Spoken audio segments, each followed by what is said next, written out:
Sebagai mahasiswa magister dan calon profesional, kita sering melewati hari-hari yang padat. Kuliah, seminar, revisi, presentasi, proyek lapangan. Setiap hari ada aja yang terjadi. Tapi coba bayangkan, dari semua yang udah kita jalanin hari ini, berapa banyak yang benar-benar kita pelajarin secara mendalam? Berapa banyak pengalaman yang berlalu begitu saja, tanpa sempat kita renungkan artinya? Kenyataannya, pengalaman tidak secara otomatis menghasilkan pembelajaran. Pengalaman baru benar-benar mengajarkan sesuatu ketika kita mau berhenti sejenak dan merefleksikannya. Di video ini, kita akan membahas satu metode yang sederhana tapi dampaknya luar biasa. Self-reflection melalui reflective journaling. Kita akan bahas apa itu, bagaimana caranya, dan mengapa ini penting bagi pengembangan profesional kita, khususnya sebagai calon insinyur. Sebelum masuk ke teknis penulisannya, kita perlu memahami dulu apa yang dimaksud dengan self-reflection. Self-reflection adalah proses mengevaluasi pengalaman, pikiran, tindakan, dan perasaan kita secara sadar dan jujur, dengan tujuan memahami diri sendiri lebih baik, dan meningkatkan kualitas keputusan kita di masa depan. Ketika kita merefleksikan sesuatu, kita tidak hanya bertanya apa yang terjadi, tapi juga mengapa hal itu bisa terjadi, dan apa yang seharusnya saya lakukan berbeda. Inilah yang membedakan seseorang yang sekedar berpengalaman dengan seseorang yang benar-benar belajar dari pengalamannya. Dan perbedaan itu, dalam jangka panjang, sangat menentukan kualitas seorang profesional. Nah, salah satu metode yang paling banyak digunakan untuk melakukan self-reflection adalah reflective journaling. Reflective journaling adalah kegiatan menulis pengalaman secara terstruktur, bukan untuk sekedar mencatat apa yang terjadi, tapi untuk memahami makna di balik pengalaman tersebut, dan mengambil pembelajaran yang bisa diterapkan ke depannya. Banyak orang mengira ini sama dengan buku harian biasa, padahal ada perbedaan mendasar. Buku harian mencatat fakta. Hari ini saya rapat, lalu makan siang, lalu pulang. Reflective journal menggali lebih dalam. Hari ini ada konflik dalam tim. Saya meresponnya dengan cara tertentu. Apakah cara itu tepat? Apa yang seharusnya saya lakukan? Konsep ini sejalan dengan apa yang diungkapkan oleh Donald Schoen, seorang pakar pengembangan profesional, bahwa seorang praktisi yang baik adalah seseorang yang tidak berhenti belajar setelah selesai kuliah, tapi terus merefleksikan praktiknya sepanjang karir. Schoen menyebutnya sebagai reflective practitioner.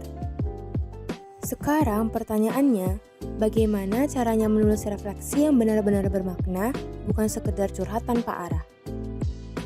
Ada kerangka sederhana yang sangat efektif dan banyak digunakan dalam pendidikan tinggi maupun pengembangan profesional, yaitu what, so what, know what. What? Apa yang terjadi? Tahap pertama adalah deskripsi objektif. Ceritakan situasinya apa adanya, tanpa penilaian dan tanpa emosi dulu. Fokus pada fakta. Contoh, hari ini saya terlambat menyerahkan laporan proyek kepada dosen pembimbing. Laporan seharusnya dikumpulkan pukul 10, tapi saya baru mengirimkannya pukul 2. So what? Apa maknanya bagi saya? Di tahap ini, refleksi sesungguhnya dimulai. Kita mengeksplorasi apa yang kita rasakan, menganalisis mengapa hal itu bisa terjadi, dan menghubungkannya dengan pemahaman yang lebih luas tentang diri kita.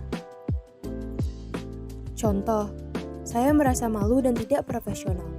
Setelah dipikirkan lebih dalam, ini bukan soal waktu saja. Saya menyadari bahwa saya kurang disiplin dalam menyusun jadwal kerja mingguan. Saya cenderung menunda pekerjaan yang saya rasa masih ada waktu. Padahal banyak hal yang tidak terduga bisa muncul di tengah jalan. Now, what? Apa yang akan saya lakukan selanjutnya? Tahap terakhir adalah komitmen tindakan.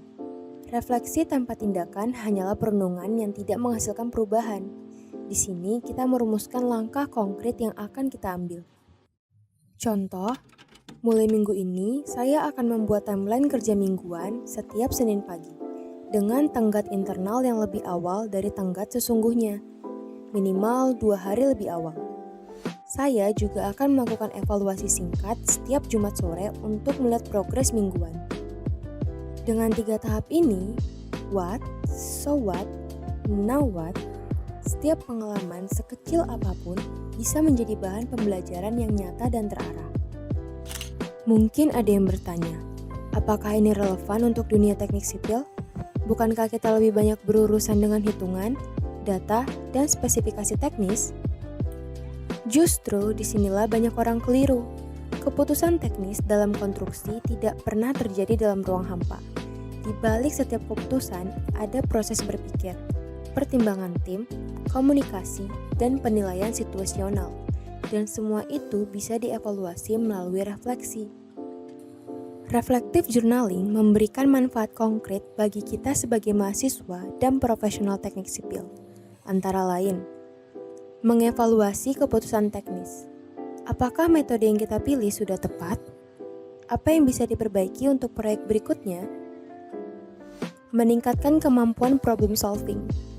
Dengan terbiasa menganalisis akar masalah, bukan hanya gejalanya. Mengembangkan kemampuan kepemimpinan.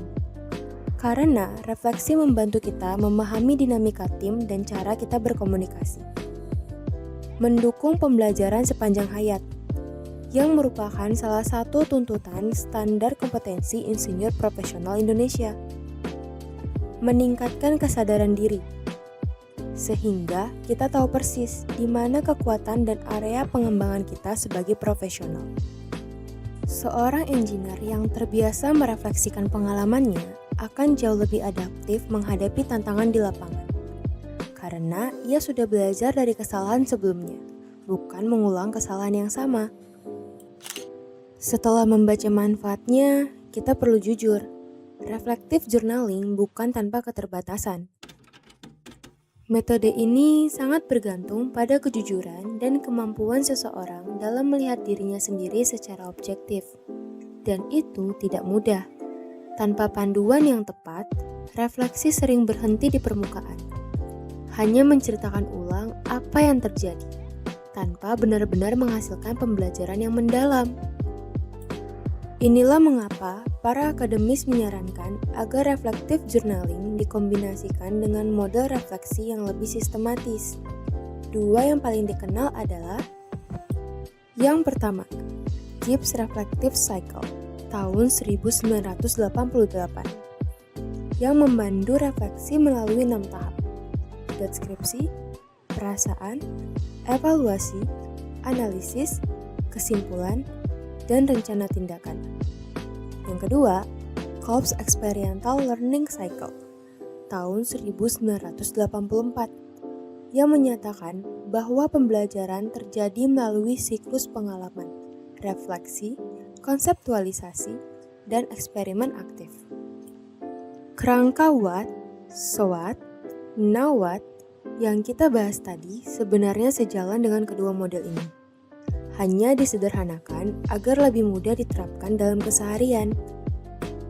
Jadi, kunci keberhasilan reflective journaling bukan hanya pada keteraturan menulis, tapi pada kedalaman dan kejujuran dalam proses berpikirnya. Reflective journaling adalah metode self-reflection yang efektif untuk meningkatkan kesadaran diri, kemampuan berpikir kritis, dan pengembangan profesional secara berkelanjutan.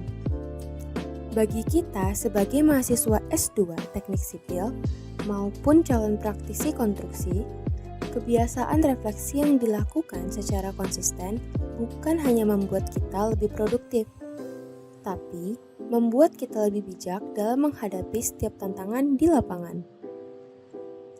Caranya tidak harus rumit, mulai dengan 15 menit setiap malam.